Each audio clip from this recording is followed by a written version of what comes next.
for, yes, yeah.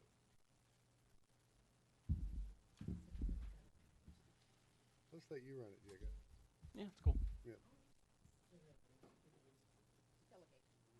Okay. Public clearing, street vacation, a portion of North First Street, St. Helens Marine LLC, and I'm going to turn it over to our city planner, Jacob. Great, thank you, Mayor. This is going to be deja vu for four of you: Keith, Doug, Susan. Um, no, only three of you. Yep, three of us. Because back in 2012, we had a similar proposal. Well, at least it was this area. It wasn't exactly like this.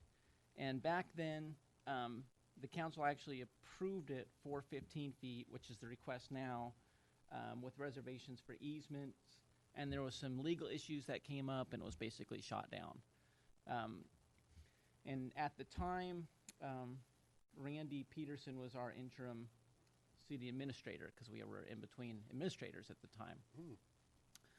So 5 years later, a little over 5 years later, we're back at it once again. So I'm just going to describe the request, what's going on, tell you our recommendations, and then we'll open up for public testimony. So this first map shows you the areas to be vacated. So this is a right-of-way vacation request. And when we do that, basically, we take the public right-of-way and return it to the adjacent property owner per Oregon state law.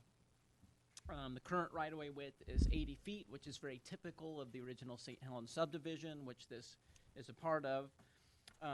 There's a variety of things that we want to look at in considering vacation requests.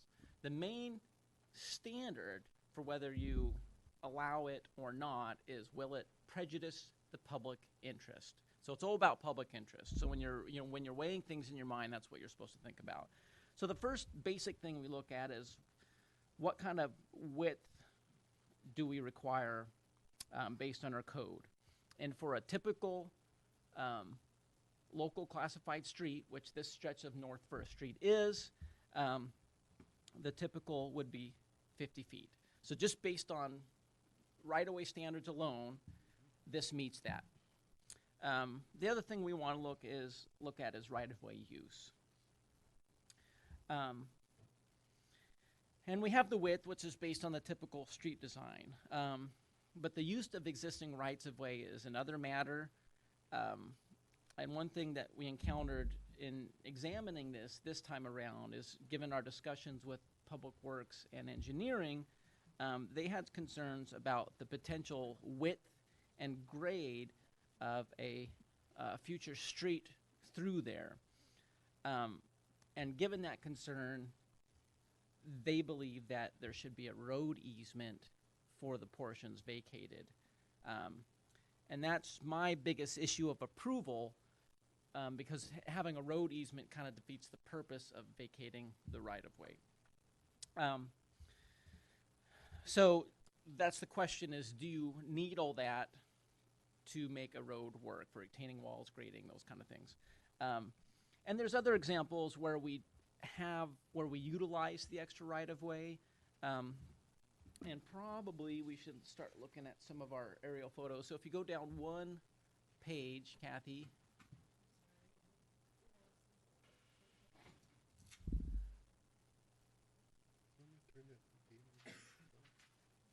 You want me to turn it a little bit?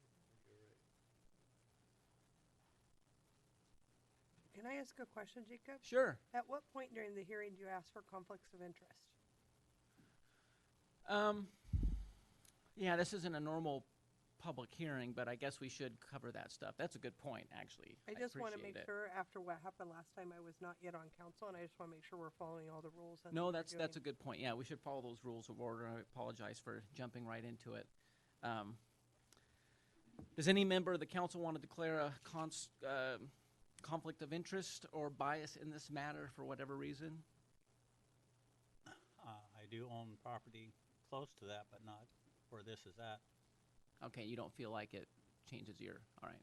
And does anybody in the audience want to object to the ability of a counselor to make a fair decision?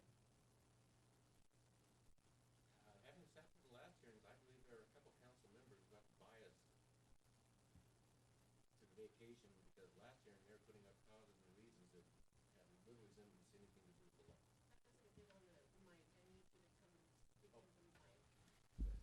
For parks, huh? Your parks and blue parks, oh my. Yeah. Yeah. I'm not gonna mention any names, but there were some counselors on the last vacation, and pardon, A.J. Allen? A.J. Allen, I live in Columbia City, but I own a lot affected by this. And things were brought up about bird trails, deer trails, everything about anything that had nothing to do with the road. And I sensed, I believe there was, on the part of a couple of counselors, a definite bias against this vacation. And I'm willing to bet that bias still exists. They were putting out reasons that had nothing to do with the law. A bird trail and a deer trail have nothing to do, and potential future uses that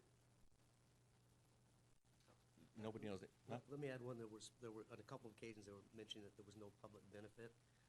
That was not a requirement. Yeah. That was never a requirement, but it was brought up. Basically, everything except the law would seem to have been taken into consideration, and I felt there was an actual bias. So, and if you want me to name names, I will. Yeah, can you state what the law is? Bill? No, can you, I mean, you're testifying, can you state what the law is? You said it was I against didn't the come law. with notes. But I don't mean to get in an argument. No, I'm no. confused with your statement. I do know a nature trail on a street does not prohibit you from vacating that street unless it's a designated nature trail. And to be designated, the street must first be vacated to designate a nature trail. I do know that's the law. And we were talking about nature trails and bird walks and everything else. And I just felt there was a bias to obscure the purposes at that time. You were there. She was there. Yeah. We all remember. So I watched it on TV. I was not in this Yeah. spot yet, but after watching it on TV, I just want to make sure we're following all the rules. and there was no fallback once you make, and this is not my statement, once you make your statement, it's done. Well, here's the deal.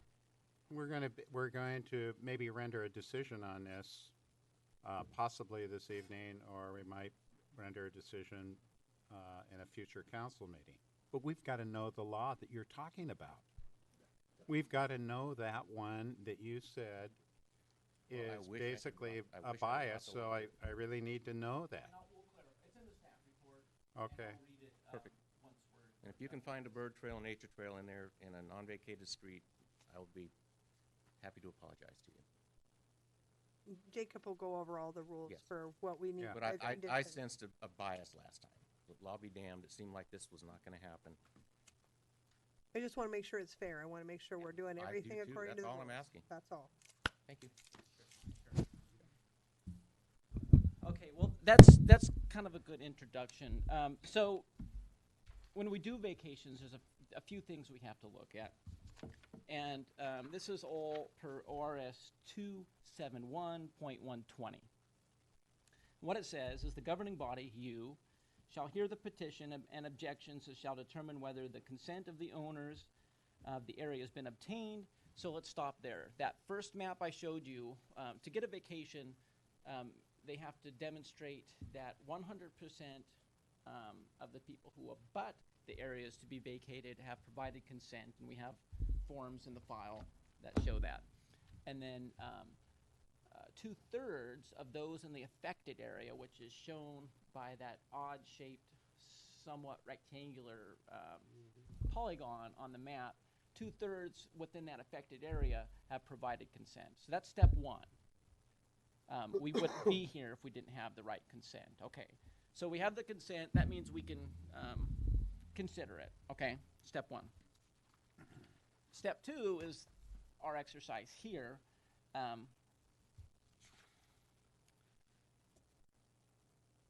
Whether notice has been duly given, which we did. We posted notice and published it in the paper. So I guess that's step two. Step three, whether the public interest will be prejudiced by the vacation of such plat or streets or parts thereof. if such matters are determined in favor of the petition, the governing body shall by ordinance make such recommendation a matter of record and vacate such plat or street, otherwise it shall deny the petition. The governing body may, upon hearing, grant the petition in part and deny it in part and make such reservations or either as appear to be for the public interest. So they could ask for a whole bunch and you can give them less than what they ask for. You can't give them more. And then when it talks about reservations, that's things like easements and such. And so when we talk about the right-of-way, it's basically, does it have a public function that overrides wanting to vacate it back to the property owner? And public function, public interest can take many forms. It could be utilities, it could be passage, and of course passage has many forms, streets, trails, things of that nature, and a multitude of other things.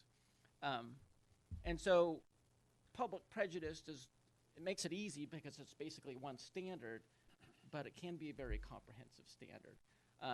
And so that's why I'm going to go through the things I'm going to go through to help make your determination on whether the public interest is prejudiced and if it can be vacated without prejudice with the proper reservations. So does everybody kind of get the baseline of? Right, perfect. So right-of-way width, like I said, 50 feet is the normal for streets. There was the issue from Public Works and Engineering about grade, and they wanted the road easement.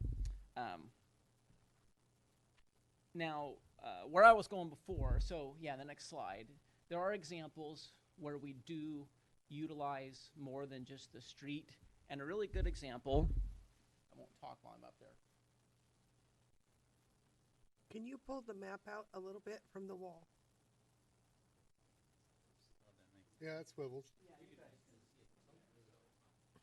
It's awkward for me to see it that way, and I can't see that one at all. Well, that's much better.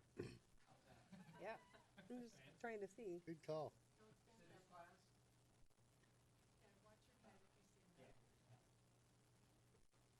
We always get the civics class people this time of year. So that's the pump station.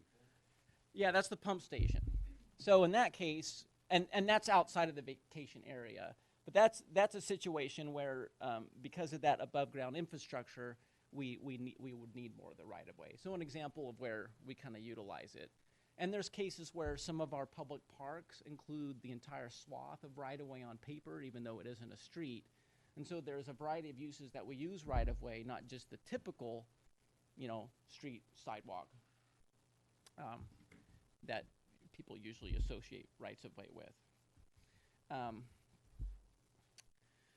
So another thing that we look at is circulation. When we talk about passageway, what kind of circulation is possible? And wish I had a pointer. But you can, I'm just going to take this. There you There go. you go. Thank you. So there's potential circulation that can occur here. Of course, you have North River Street, which is a well-known right-of-way. You have this 20-foot swath of public right-of-way, which is dedicated as an alley. It doesn't have a name. It's just it's by the alley standard. That's why it's 20 feet. You have North First Street here. You also have a swath of right-of-way here. And we'll see a little physical pinch point there. So there is potential to have circulation around this entire mini block, if you will. And then there's also the potential of having a connection that goes up the ravine there to our by our newly rehabilitated storm line to 2nd Street. And so thinking about the right-of-way, what you want to just think about circulation, and I think that's partly why engineering and public works are concerned about the street grade, because there is the potential there. And when we're talking about rights-of-way, we have to, one thing that we struggle with is looking beyond our lifetimes. A city lives for hundreds of years. We typically live less than that. And that's where I think you get a lot of emotions because of people think of the immediacy in their lifetimes. In public interest, we have to think about what are the potential uses. The city of St. Helens can be a completely different city 100 years from now. And you could have twice as many people or more living on this side of town, which may necessitate circulation, which doesn't seem very obvious at this time. And so thinking ahead is a critical aspect of looking into these kind of proposals. So circulation. Another thing that we look at is utilities. We had a response from the PUD, of course the city with our utilities, Comcast, and all those utilities noted that they wanted an easement. CenturyLink, their engineer, and their comments are not in the report, but he says he wasn't sure what was going on. And given that uncertainty, we'd want an easement. And so the simple thing for that is if it's vacated, you get a public utility easement. A public utility easement is a very typical thing in new subdivisions. It's not uncommon to have that along the fringe of a property line. And a good example of that is that house we saw in the Ridgecrest development where that house was built for whatever happened into that. So public utility easement isn't all that big of a deal. And so that's not really a deal killer, as I would call it. Another thing that we need to look at in vacations is trees, believe it or not. Trees in public rights-of-way are considered public trees, and so they're subject to certain public protections. If they're on private property, they're not unless they're in a wetland or riparian area. There are a couple large Douglas firs on there, and if the 15 feet is granted, one of those trees may be taken out of the right-of-way. It's kind of close, so it's hard to tell. But that's something to think about if that's a concern of yours. There are two large Douglas fir trees, and there's some pictures we'll show you here in a bit. Another thing to think about are private improvements in the right-of-way. The question there is whether or not you want to make it a big deal at this time or not. But if you're giving away right-of-way to the private property, it's kind of something, well, at least it should be discussed to see if it's something you want to make an issue. And some of the things to think about there are, do those things obstruct the potential of passageway or for utility providers? And then over time, could it become kind of a war with the property owners who have assumed that for their use when the city does want to punch a street through?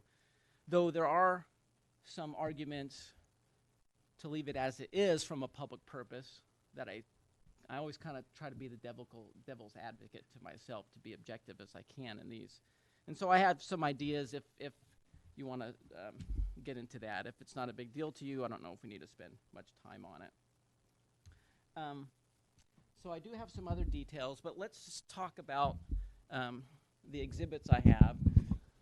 So in this map, like I pointed out the streets, you have some of the existing above ground utilities there, the pink circles with the lines through it. You can see the trees. The shaded area is the proposed area to be vacated. This aerial photo is a little old, and so it doesn't capture some of the newer development. There is a new RV park installed by St. Helens Marina here. There's a new RV park here. We're going to see some pictures looking into the alley, looking up this driveway. The green is the sanitary sewer. The orange is the storm sewer. The blue is the water. The utility companies didn't give any maps this time. They did give us some maps in 2012, so I don't have those on here. And then there's two sheds in the right-of-way, and they're approximated by those arrows there. So if we can go to the next slide. So this is a visual to help you kind of see it. And one advantage of this vacation is you have cliffs on either side to get a good vantage point. And so the yellow line is the approximate right-of-way as it is now, and if it's granted 15 feet, that is the white line you see there. And so notice there, there's a little bit of driveway there. The trees I mentioned, the 2 sheds. This is a triplex being constructed currently. So just to give you an idea, and it was really easy to get this line because this new storage building built by the St. Helens Marina was built on that line. So there's a good vantage point. If you go to the next slide. I have a question. Sure. I see a barrier within the, not that one, that one. Can you elaborate on that a bit? It looks new. Yeah, that was done to, what was the reason? It was to, no, that was this one. This is for the triplex. I think this is to help with parking, if I remember right.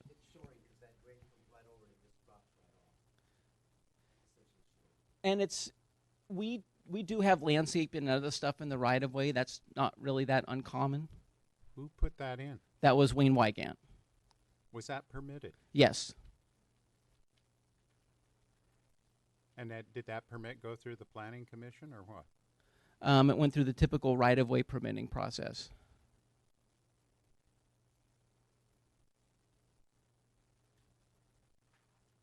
Really? Yes. It was it was requested simultaneously with the this grading to get the right elevation to get into those garages. And we approved this because we thought it was going to be used for the bike ramp that went down because it would kind of work in harmony with that.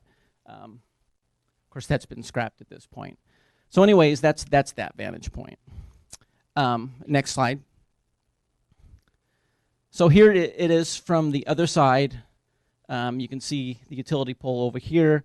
This little utility shed for this RV park is also on the property line, so you have a really good idea of where that's at.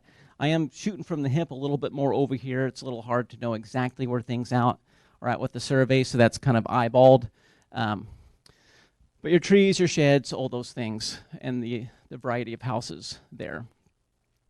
So then if we go to the next slide.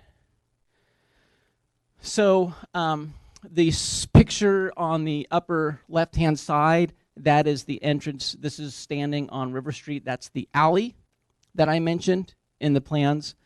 That's been improved as part of all the development that's happened there. If we look at the other side where River Street intersects with the Wyeth Street right-of-way, this driveway is actually in public right-of-way. And so it's a public access that was built to serve the RV park up there, which is on private property, which actually we can see if you lift that up just a little bit. So this approach is kind of over here. And so this is the RV park up there, and you can kind of see where the right-of-way lines are. And one of the things that I'm going to talk about is the physical pinch point. I talked about circulation before. And right now, if you wanted to get from the Wyeth Street right-of-way to the First Street right-of-way, you'd either have to climb over these rocks or trespass through the St. Helens Marina property there. And so, these rocks are in the way, but obviously that's going to be a constraint to what kind of street you get in there, because that's going to have to be removed, and how much can we remove, I don't know. But that's one of the considerations on my recommendations, and that just gives you a better picture of it. Next slide. So this just shows you more pictures. This is the storage buildings. The alley is right here, and so this shows you the driveway that goes into the First Street right-of-way, and just some other pictures of the right-of-way itself, some things happening in there. And then let's go to the last slide, and that'll just be where we'll be at to wrap things up. So there's a couple particulars that we need to talk about. If a right of way is granted, you notice this radius here. That's required as part of alleys. Our code says that you're supposed to have a radius, I think 25 feet, when alleys are dedicated. And so we would want that curvature to be extended this way, which means we need help with the legal description from the applicant. And then because of that rock blockage, I'm not sure if we want to give up right-of-way at all here, because we may need that area. We don't want to create additional obstacle to make passage through there possible. So recommendations. There's some in the staff report, but I kind of broke it down into two, and of course there's a multitude of there's a lot of shades of gray, but these are just two to kind of get the discussion going. So one thing different from the vacation from 2012, which was approved for 15 feet, and it was shot down due to legal issues. One thing that came up that was different this time is the desire to have a road easement. And if we need a road easement, that's where my heartburn comes into play, because at that point, why are you giving up right of way? It just makes it more complex for the city, because instead of situation A, which is just right of way, you have situation A and B, private property with easement, and that just creates hassle and complexity for staff in the future, and in my opinion, does prejudice the public interest as a result. And so that's something that you could look at. Now, the other thing to look at is the purpose. The statute says, you have to have a purpose to kind of weigh out, public interest versus not. And the purpose stated in the petition was parking, to add parking. However, the applicant did provide an additional letter the other day, too late to be included in the packet. That's why I gave you copies from the Thanksgiving House, which is the property. There. So if we go back here, it's the cockeyed rectangle to the right, just on top of the. Oh, I'm buying you a laser pointer. Well, laser pointer doesn't. The stupid laser pointer doesn't work with the screen. Yeah, so I just need a big long finger. So that's a little more info to think about purpose. Another thing is, so there's the road easement issue, and I talked to Sue and Neil, Public Works and Engineering, about, well, what if it was just 5 feet? Well, we still need the road easement, and they think it would still be necessary because we just don't know what the design would be. But at 5 feet, it's small enough and it's on the fringe that I don't really have as much heartburn about that. So maybe think about a 5-foot vacation with the required alley radius, applicant to provide the legal description of that, but not vacate the area by that physical constraint that I demonstrated. Technically, that's Lot 11, Block 13, so when you see that in the report, that's why. So basically, the circle on the right. And then one thing you consider is to address the private improvements in the right-of-way. So there's two trains of thought there. There's the Hitlerish response, oh, it's on the right-of-way, what's going on? There's that to get excited. There's also another way to look at it. And if I hadn't gone through this crime prevention through environmental design, I don't think I would have thought about this. But because I think about, okay, what's the public good? And the benefit of how that area is it doesn't attract bad people. because it's maintained, it has a sense of ownership, and it's clean. There's not a bunch of junkyard junk and stuff there. So as long as it's not creating any genuine public nuisance, it creates an appearance that it's owned and doesn't attract bad things. Thus, you could conclude that it's the public interest not to worry about it at this time. It just depends on which way you want to go.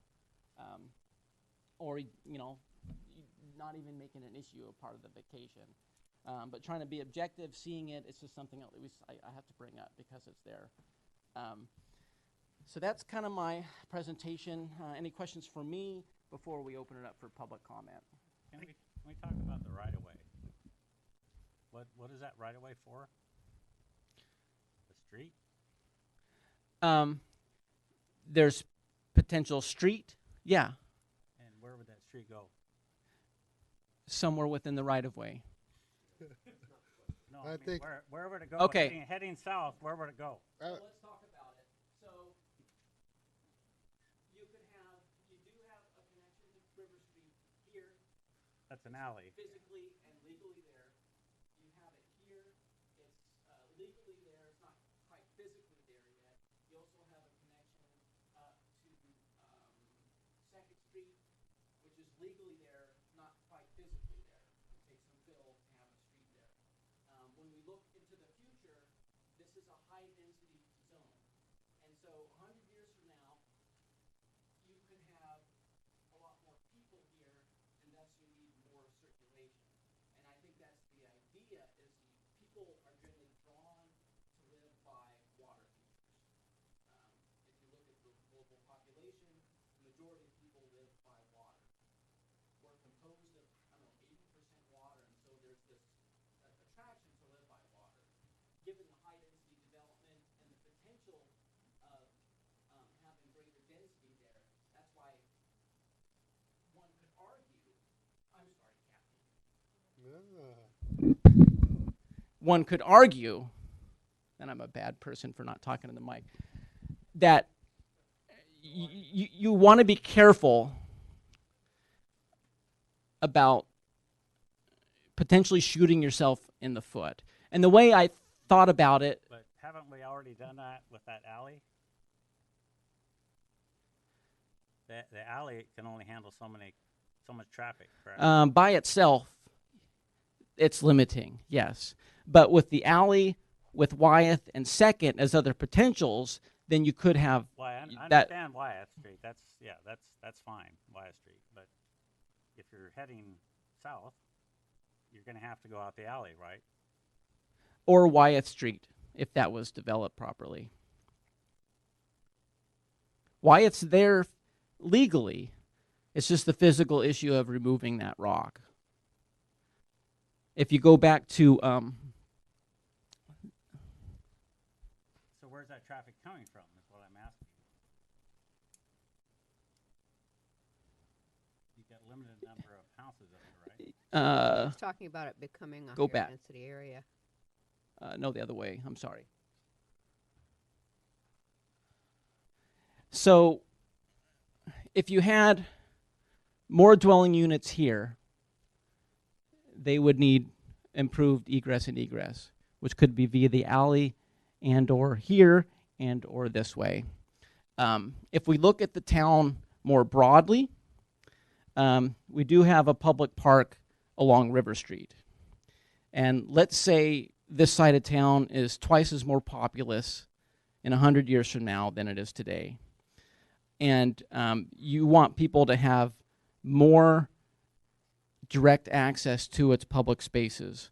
Right now, there is a trail that gets down there, but it's not ideal for everybody. At the very least, this ravine could be improved, and it's in our Parks and Trails master plan that you have a trail there that provides better access. If you had an improved trail with a better grade, that could provide more access for the people on this side of town to be able to enjoy Great Cliffs Park and the walk there. Well, there's actually a recommendation from the River Street or Riverfront Committee from 25 years ago to put a road up Wyeth Street. That's correct, yes. And so a road isn't out of the question. That's true there, but what I was getting at though was, I mean, you got 50 feet of right of way there if we vacate. Keith, can you speak into your mic? So we have 50 feet of right of way, and the pinch point is that 20-foot alleyway, right? What's the width of Belton Drive, Gray Cliff Drive? What's the width of those roads that is paved? That can't be any more 20 than feet. 18 feet, 17 feet. So Right. it could act as a road, Right. I would say. I see where you think that it's pinched. I totally agree. But Well, that's what I'm that- saying. Is but why it still would could we want? function as a road, just like Belton Drive does, and Right. Gray Cliff Drive, and many, many, many other streets in our city. Well, exactly. But I mean, why do we want 80 feet in a road if it narrows down to 20 feet? Well, let's talk about that when we deliberate. Do we need to talk about that now? Well, I mean, our staff recommended that there's a street right away there, and I was just getting at, okay, so if there's 20 feet here, what makes the difference up above? What's Parking. the difference there? Parking? Yeah, but you've got Parking and sidewalks? yeah, and that's why they were going to vacate it was for parking. So, but you still got 50 feet. You asked me a question, I just Yeah, said parking. right. Okay, so I hope I hope That's- that answer is That's an okay. answer, yes. Okay. Jacob, did you finish? Yeah, so any more questions for me before we open it up for the public? I have a question. The right-of-way that is in question is 80 feet, correct? That's correct, yes. And the minimum width for a street is what? The typical minimum right-of-way width is 50 feet. And if you take 15 feet off each side, that would reduce it to 50 feet. Okay, and then the skinny street that is up in the new development that just got approved up off Pittsburgh Road is how wide? 40. Okay. Yeah, we do have a 40-foot skinny street standard. That's based on a limited amount of traffic, which is down to 20 average daily trips, which is the equivalent of about 20 detached single-family dwellings. There is the potential to have more than that, so we're not really considering the 40-foot skinny street standard in this Well- case. The one question or observation, and you can clarify because maybe I'm forgetting a piece. When that 3 or 4-plex was approved and the alley was approved, that 20 feet was designed to provide access to those 4 units, not for other units over on First Street. And so that's kind of creates the need for more access. Do you know what I'm saying? Because because I was on planning commission when that 4-plex came, and they had a little bit of a pushback on the 20 feet based on, well, it's just 4 units, it's only this many trips, so it'll be okay. And now we have those 4 units plus 3 units behind, plus who knows how many are over, and that kind of necessitates more access. Absolutely. For that to be a lot more denser, that's something we'd have to look at. Right. And that's because why I talked about the potential circulation future. of the alley of Wyeth to And- River, even as if- well as Wyeth to Second. Yeah, even if it's one way or something to make it work. So the point is that there's options, and if a street is going to be built in the area to be vacated, our engineering and public work folks are concerned about giving up too much and not being able to, which could potentially increase the street costs, because instead of having the area to be able to have a gentle slope, you'd have to have a retaining wall and stuff like that. And then is there any information or any findings as far as emergency vehicle access to get back there? Does the triplex meets that standard currently to get a fire truck back there, or they do not? Well, how that would work is I believe it does. 20 feet is the minimum standard for emergency access, and you do have a hammerhead turnaround given the improved right-of-way geometry back there. And if that limited access was a concern enough, our building official would consult with the fire marshal and determine whether or not, I can't think of the term, but whether or not sprinklers or other things could be Right. required to mitigate The risk. the potential, like we saw in the Emerald Meadows Right. discussion. Okay. Jacob, can you elaborate a bit on the structures that have been placed on the public right-of-way there on, that we see, the sheds or whatever they are? How Sh- did that happen? Sure. And, I'm asking Jacob right now. When he W- finishes his report, we'll get to that part, right? Well, I know this shed was there back in 2012, the last time we did it, because it's in the pictures. My question is, how did it get there? Technically, illegally. Thank you. I just have one question for you. On this side of the tracks, we don't have sidewalks. How wide are the asphalt roads? Asphalt to asphalt. I'm just curious because I live Oh, I don't know, mostly on this side. 24 feet? Is that? That's what I would guess too. Yes, that's what I would guess. Just curious. And they're proposing to leave 50 feet. Is that what I'm Yes, hearing? that's correct. Okay. Yeah. Hmm. All right. Yep. You done with me For now. for now? Okay. So this would be anybody in favor, or I guess the applicant, it would be their opportunity to speak.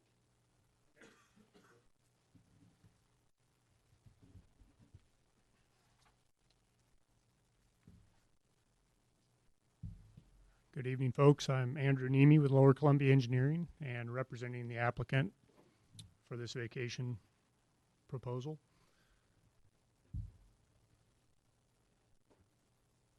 I'm going to give a brief presentation that points out three important facts. That despite the staff report, this proposal does not harm the public interests. It complies with the city's own TSP, Transportation Systems Plan, and it meets all the applicable criteria for a vacation. In the report, the staff concludes and states specifically, given the easements necessary to approve, which just adds complications to things, and no actual proposal to justify the request, the proposal harms public interest baselessly. As such, staff recommends denial. Now, if we could skip up, please, to the diagram that shows the city utilities. I believe it's one more. Yes, that diagram, thank you. As you can see, the only real public infrastructure on this map that's representing the city's infrastructure that is within the area proposed to be vacated is the sewer line that cuts on a diagonal through the proposed 15-foot vacation and actually underneath the garages that were recently built. So the reality is, you know, that sewer line is actually already primarily on private property. And the other utilities that aren't shown here that we're aware of that are within the area that's proposed to be vacated are the PUD's power infrastructure. And as Jacob mentioned, the PUD has specifically stated that they would request an easement for those utilities. And I actually reached out to the PUD, thank you, and asked them if, in their opinion, this proposed vacation harms the public interest in any way, shape, or form. They specifically said that, in their opinion, it does not, and further told me that, in their opinion, and in their experience, they actually prefer that their utilities be in an easement rather than public right-of-way. And the reasoning for that is, and this is what they told me specifically, is that if their utilities are within a public right-of-way, as they currently are, and someone proposes to make changes, improvements that affect that infrastructure, the utility themselves, in this case the PUD, is actually responsible for paying for those modifications. Whereas if their infrastructure is in an easement, not in a public right-of-way, and someone proposes to make changes, a developer, that individual that's proposing the changes is actually responsible to pay for those modifications to the infrastructure. So based on what the PUD told me, this would actually be a benefit to the public since the PUD is representing public interest, in my opinion. So I don't personally see how having these utilities in an easement rather than a public right-of-way harms the public. Second point I want to make is that this vacation, a very similar version of it, was approved in 2012. It's my understanding that the municipal code requirements and the Oregon Revised Statutes were essentially the same back then. And the council decided apparently by approving that vacation at that time that it did not harm the public's interest. And so if the applicable statutes have not changed, I don't understand how 5 years later this harms the public interests. In the cover email, when Jacob sent me the staff report, he specifically mentioned that the culture at the city had changed with regards to vacations. None of the governing criteria in the ORS or the city's municipal code talk about culture. It's really about whether or not the public is harmed, whether or not you have the required approvals from the adjacent landowners and the surrounding landowners, which we have done. Okay, the next point that I want to make has to do with the staff's concerns that we did not elaborate or take our proposal farther with regards to what this property may be used for. Specifically, according to staff, they stated in the report, there is no genuine proposal to base this vacation request on.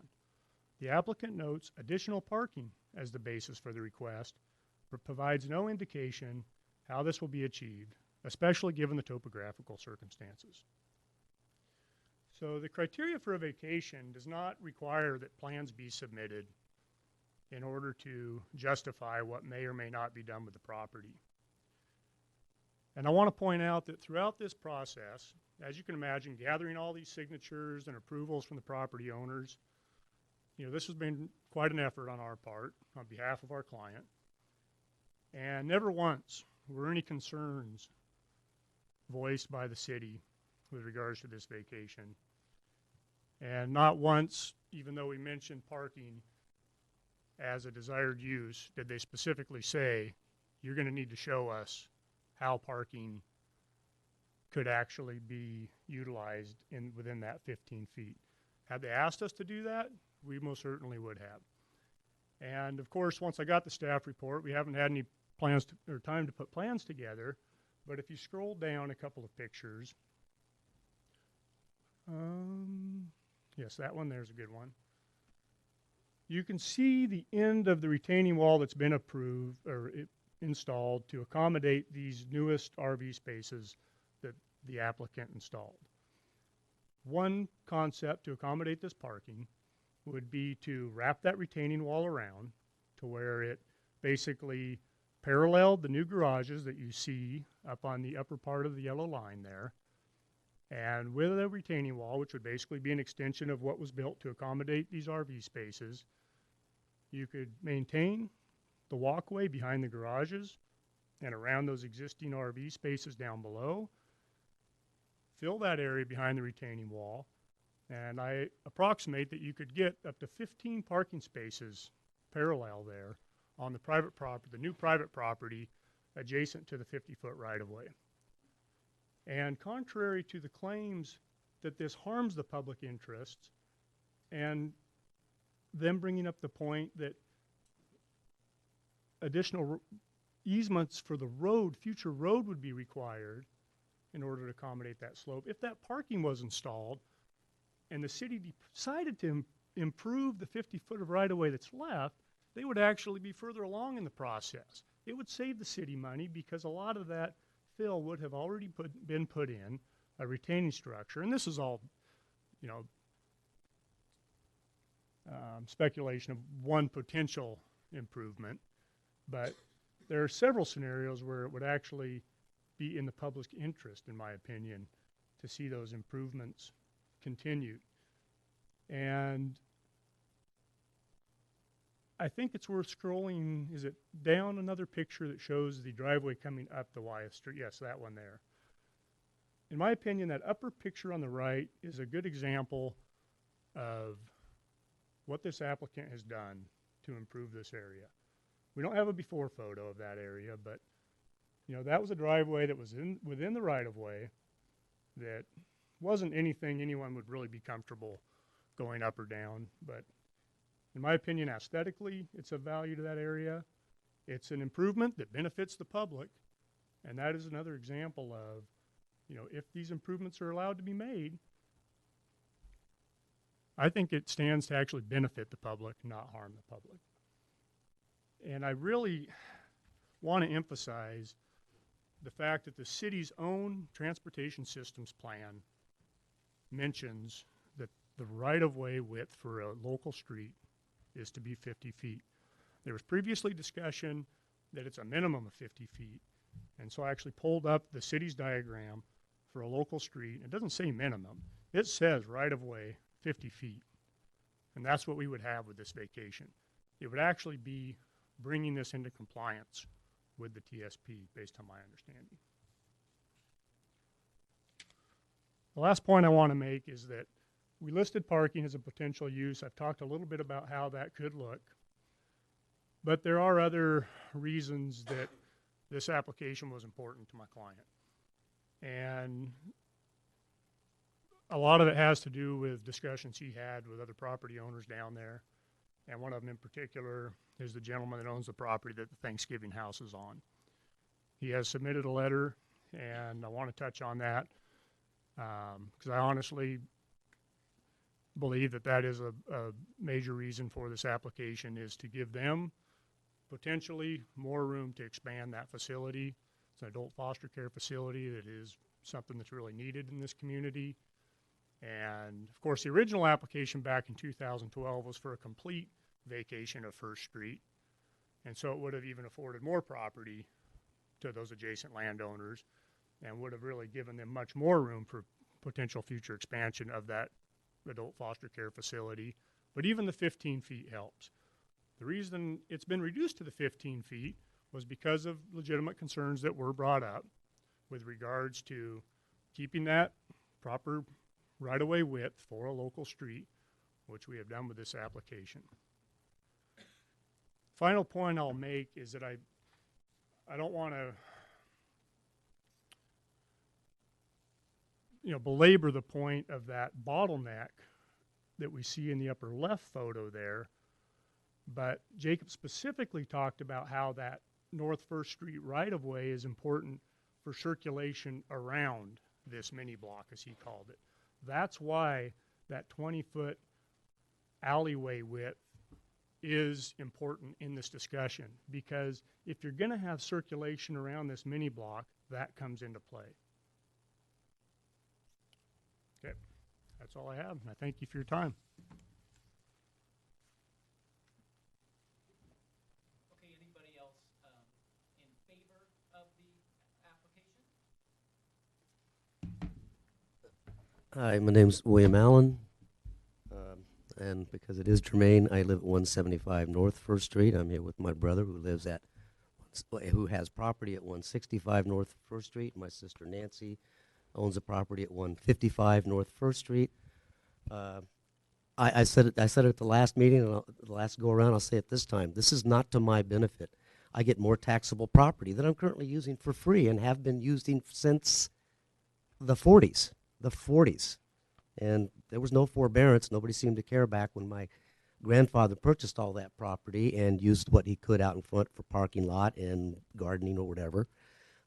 Anyway, this is all a negative to me. Like I say, it gives me more taxable property.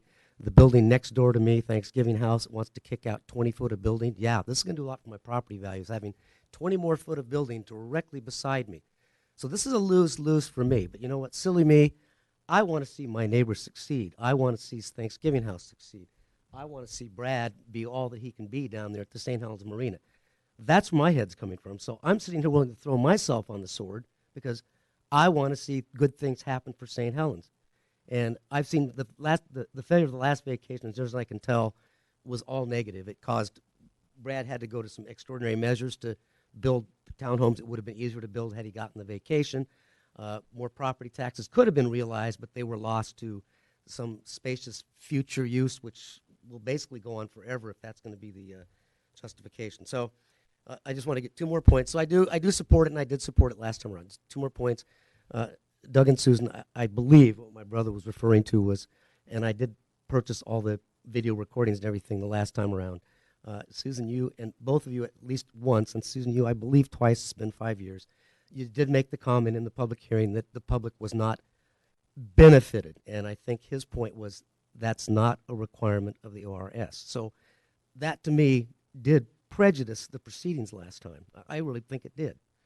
And there were other things said that also prejudiced it. A deer park, a bird sanctuary, doesn't exist. But okay, so last thing I did want to explain to you, Doug, the genesis of the sheds. Like I say, my grandfather bought the property, all 3 of those lots in the 30s. Basically just past the fence that everybody talks about. That fence just passed up until about 40 years ago. My grandparents died. My parents bought the house. That was nothing but right after that fence, it was basically a drop-off in blackberries. And over the years, that's been improved. My sister Nancy built her house at 155. The city mandated she improve the grade in front of her house, mandated. They wouldn't let her build for almost a year. So basically the grade was improved, and it was also added to by using the fill from her house. And that's why you've got the property you've got there in front of my house, in front of the fence. It wasn't there before. It was blackberries and a drop-off. That's what was there before. After that was done, what I was looking at for a few years, I retired here in '97. I was looking at, I was always looking out at dirt and rock and crap out there. I hated it. I paid for some trucks to come in, dump some dirt, grade that all out nice and pretty, put grass on that. I have mowed it ever since. I keep it looking pretty. I keep it looking clean. Yes, I understand it's city property, but the city clearly was not at any current or future event that I could see planning on using it. Actually, my father's, he paved the lot down to where that one shed is on. My father paved that. Of course, silly me, I guess my thinking was I wanted a temporary shed for some tools. That shed, in fact, is poured on the leveling cement is poured on Visqueen. I could have that shed literally down in a day with, down to the asphalt anyway. The other shed was put in place. It's on skids. It meets all the building requirements. It did not require any special permits because it is a portable building. It is on skids. It could literally be dragged up the berm if it needed to. Once again, not going to argue the forbearance issue of was it there legally. We've just kind of assumed usage of that property for generations now. Why? Because it just wasn't being used. And frankly, I don't find the bureaucracy real conducive to meeting requests from the public. I kind of suspected if we come and ask, the answer would have been no, because it's in the right of way. So I'm not going to make excuses. I'm just going to tell you that's kind of the history of how that happened. Both his shed and my shed, his could be moved in a day. My shed could be torn down in a day. It's all temporary. Was always intended to be temporary. It is sitting on asphalt. It's been there for 3 decades. So, like I say, in for a penny, in for a pound, I guess. Forgiveness versus whatever that saying is. So there's where we're at. One last thing in closing. I do support this. I'm sorry if I'm being a little bit brusque. I'm not feeling very positive tonight. The one issue that did come up were the utilities. All utilities end at 175 North First. That's an absolute statement of fact. You saw where the sewer was.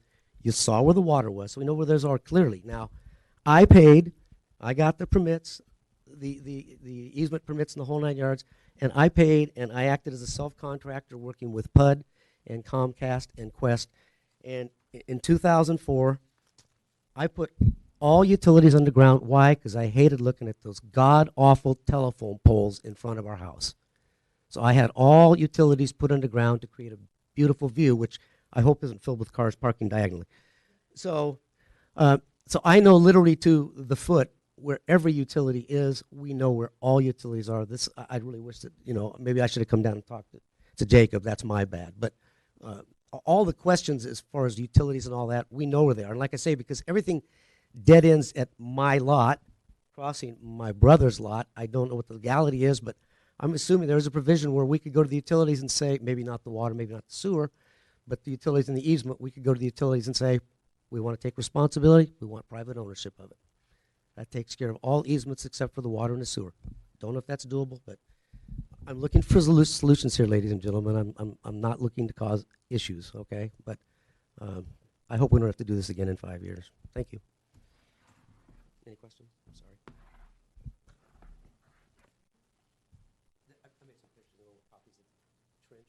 Anybody else in favor of?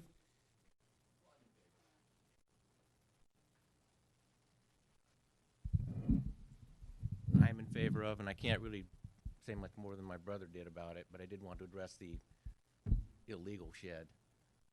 It is portable. Having built in this town, I know that streets are typically 50-foot wide, and everybody's living with 14 foot of city property on their property. So if you want to go illegal, we got a lot of retaining walls, a lot of chicken coops, and a lot of other structures illegally in the city right of way. So I hope we don't want to play that game. Because if there were a street, you know, it would be developed to 50 foot. Maybe a sidewalk, if that's the case, like I say, it's on skids, I'll get a tow truck out there and I'll pull it up the hill. No, we aren't playing any game. It seemed That like it was a fair question of how, pointed. I felt it was very pointed, illegal. It's illegal as anybody else that develops their. that, I didn't mention that word. Oh, you did say illegal, Doug. So No, that was the answer. The answer was illegal. I did not mention that word. You all but directed it to that word. I did what? You all but directed it to that word. Well, I wondered Like a what. prosecutor. I don't feel like. Okay. Okay, I'm sorry, Doug. I don't want to get into it either, but I just felt a little. I just wondered how they got there. I went and talked to And Skip Baker. basically, I wonder because I have been asked, and I don't know. Well, And I call don't me. know how those structures got there. So it was a question. Oh, okay, point taken. But it is totally portable. It is on skids. It can be drugged tonight if I had to. Okay? Yeah. Thank you. Anybody else in favor? Neutral? Anybody opposed? Okay. Turn it back to Jacob. Yeah, just a few clarifications. Any map up there showing utilities is not surveyor accuracy, it's a generality, so we can't rely on those for exactitude of location. The PUD response that we have in writing is requesting an easement specific to them or a public utility easement in writing. I think that's the important thing. I did not say that the utility easement was the issue. A utility easement is not a big deal. If that was the only easement, I would be in favor of this. The issue is needing the road easement, given the concerns of Public Works and Engineering. That's the stick, not the utility easement. I want to make that very clear. Compliance with the TSP, that's a guideline that's for new streets. As we know and as I described in my report, we have extra wide rights-of-way that we use considerably. The corridor plan is a fine example where, okay, we have these rights-of-way, how can we use those? Another example is that pump station where we would not reduce it at all because that building is close to the edge of the line, and so I don't believe that is a valid argument. That's all I have to say. Okay, one last question just for you, being how I got you. Sure. So like Cherrywood Drive, it's sidewalks both sides, fairly wide roads. Uh-huh. I see cars parked on both sides, and there's still almost enough room for two cars to pass. What's the right of way? What is that sidewalk to side 50? Okay, that's Yeah. what I wanted to know, Yeah, that's very typical. and that would Standard still be use. remained. Yeah, that's in for this app. that's for the standard street. The thing is, you have standard streets and then you have weird streets based on the circumstances. And on this side of town, we have a lot of weird stuff going on. And sometimes we utilize all the right-of-way, sometimes we don't. The question here is, we know there's potential for connection, and do we need all this right-of-way or not for a road? That's really the, as I see it, the main issue is, Why I'm asking. yeah. I had one other thing that I just wanted to make sure it was read, that your version is read into the record, is that it's before I was on council was approved, but it ended up being rescinded because of a reason you stated. So although the council did approve it last time, whatever version they approved, it got overturned because of, Yeah, and it became null and void. So what happened is someone hired an attorney. That attorney tacked the procedural aspects of the vacation. We checked with our legal counsel after that. Our legal counsel said, well, it's a null and void decision. And so even though that got to the first reading even, and then at that point it was shut down. And so, And that was for the whole street. well, so that's Correct? another thing that's wrong. Okay. I just want to make sure that The- that it's in part of this hearing, that the record is clear. Yeah. So the application was for the full street. The city only granted 15 feet on each side. Okay. So, and that's where you can grant it in whole or in part. So that basically they said, okay, we can go down to 50, and we need utility easements, and then there was some access easement stuff, but that's kind of moot because that's been resolved later on, so we don't have to get into that. But basically, that decision was 50 feet with access with utility easements. This time, it's the proposal is down to 50 feet, so the 15 feet on each side, and utility easements, public utility easements along that entire area, no issue. The issue is if we need a road easement, that defeats the purpose of giving the vacation. That's the dicey part of it. And then the little details about the part, not wanting to do the part by the bluff and then the alley radius. Okay. Thank you, Jacob. I think you do by process. Is that right, Yeah, Jacob? applicant may rebut if you want. Yep. Absolutely.